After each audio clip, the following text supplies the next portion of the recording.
আপনি কতটুকু জানেন?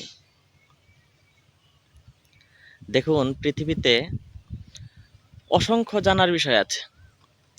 বিষয়ের পরিমাণ এত বেশি যে আপনাকে যদি এ ধরনের প্রশ্ন করি, আপনি কতটুকু জানেন? তাহলে একটি ভুল প্রশ্ন করা হবে। কারণ একজন মানুষের জীবদ্দশায় পৃথিবীর সকল বিষয় সম্পর্কে বিস্তারিত জানা কখনোই সম্ভব না।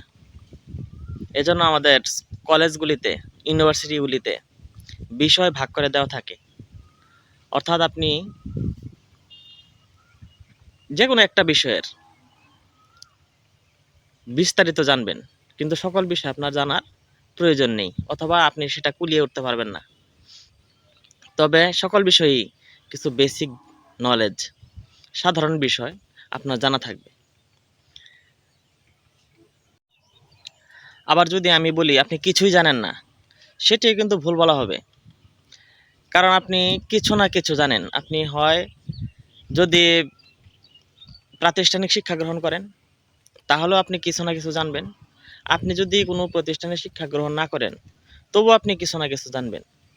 কারণ আমাদের যে জীবন ক্ষেত্রটা রয়েছে, জীবন ক্ষেত্রে আমরা কিছু না কিছু প্রতিদিনই শিখি। সেটা বিজ্ঞানসম্মত বা বিজ্ঞান অসম্মত হতে পারে, কিন্তু আমরা শিখি। এর ফলে আমাদের ধারণা বা জ্ঞান একদম শূন্য, এটা কখনোই বলা যাবে না। কিন্তু আমাদের বাঙালিদের সমস্যা হচ্ছে, আমরা যে কিছু জানি সেটা আমরা স্বীকার করতে চাই না, বা আমি কিছু জানি এই কথা বলতেও আমরা খুবই ভয় পাই।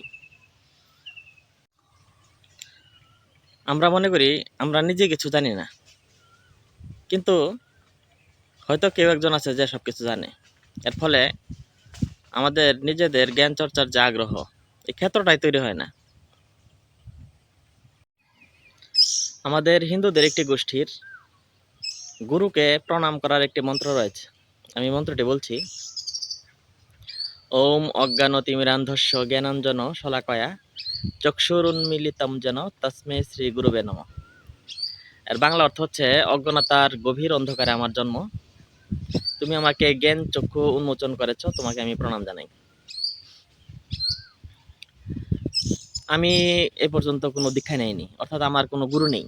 কিন্তু আমি যদি দীক্ষা নিতে যাই, তখন আমাকে যদি বলে যে এই মন্ত্রটা তুমি পাঠ করে গুরুকে প্রণাম করো,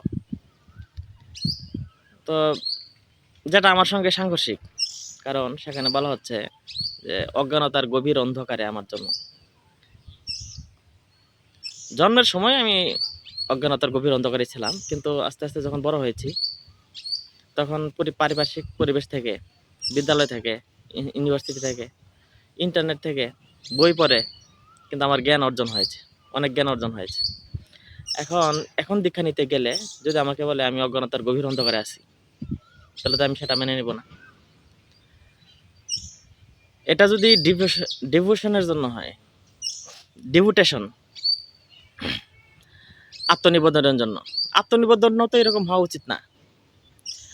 আপনি কেন নিজেকে তুচ্ছ বলে আরেকজনের কাছে নিবেদন করে দিবেন? আপনিও কিছু না কিছু জানেন। কিন্তু আমার মনে হয় না আপনি বাঙালিকে বিশ্বাস করতে পারবেন যে আপনি কিছু না কিছু জানেন। তারা বলবে যে না, তুই কিছু জানিস না। তোকে অবশ্যই আত্মনিবেদন করতে হবে এমন ভাবে যে তোর মাথায় কিছু নাই, আরেকজনের মাথা, মানে আমার মাথা শূন্য, আরেকজনে পূর্ণ করে দিবে।